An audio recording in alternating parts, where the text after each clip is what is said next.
শনিবার দুপুরে রাজধানীর আগরতলার কর্নেল চৌমুহনীর মতো ব্যস্ততম ও ঘনবসতিপূর্ণ এলাকায় বেআইনিভাবে দাঁড়িয়ে থাকা গাড়িতে আগুন লাগার ঘটনা এলাকা জুড়ে আতঙ্কের পরিবেশ সৃষ্টি হয়েছে।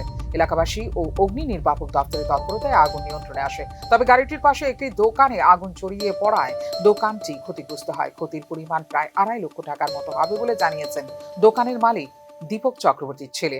গাড়িটি আছে না সম্পূর্ণ যে কোনো দোকানের সামনে রেখে দেব, যে কোনো দোকানের সামনে কোনো পার্কিং জোন নাই, দোকানের সামনে রেখে দিব, দোকান খুলে থাকলেও রেখে দিব, না থাকলেও রেখে দিব। শূন্যে আইসি আগুনের ভিতরে জাপ মারছি। তো এই যে মানুষের যে হয়রানির ট্রাফিক দপ্তরের হয়রান নাই, হেলদোল নাই, এতে ভূমিকাটা তো ট্রাফিকের দরকার আছে না। এখানে গাড়ি রাখবো লিখা, গাড়ি রাখবো একটা সাইডে গেছে, এই সাইডে ওয়ালের হাতে আছে, এখানে রেখে একটু হাইটটাই তো আর কি ভালো টাকা ভয় দিচ্ছে। কারণ আমার এই মেশিনটা স্টার্ট করে কই পারি না, মেশিনটা তো আমি 2 লাখ টাকা।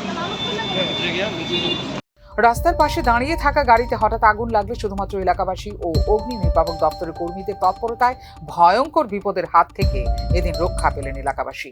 সব সময় আমাদের দোকানের সামনে গাড়ি, তারা লোকে কেস কিছু করতে করতে আমরা টেনশন করতে করতে তারা গাড়ির যন্ত্রণা আমরা দোকানদারি করতে আমরা দোকানদারি।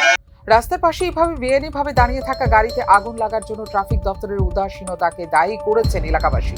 তাদের অভিযোগ, এভাবে দিনের পর দিন রাস্তার পাশে বেআইনিভাবে গাড়ি পার্কিং করে রাখা হয়, কিন্তু এই ব্যাপারে ট্রাফিক দপ্তরের কোনো হেলদোল নেই।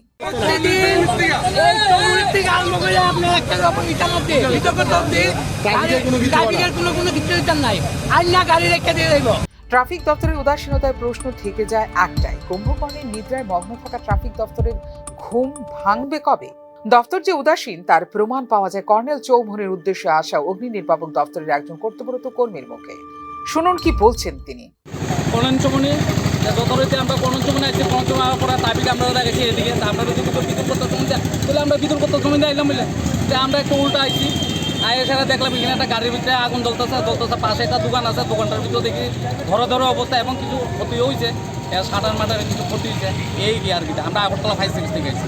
ট্রাফিক দপ্তরের উদাসীনতা ও অপদার্থতার কারণে রাজধানী কর্নেল চৌমুহনী এলাকায় নিশ্চিন্ত বিপদের মুখে পড়েও অল্পের জন্য রক্ষা পেলেন এলাকাবাসী। বেআইনি পার্কিং ও দপ্তরের কর্মীদের উদাসীনতায় আদৌ কি নিদ্রাভঙ্গ হবে সংশ্লিষ্ট দপ্তরের? ফিউরো রিপোর্ট, নিউজ নাও।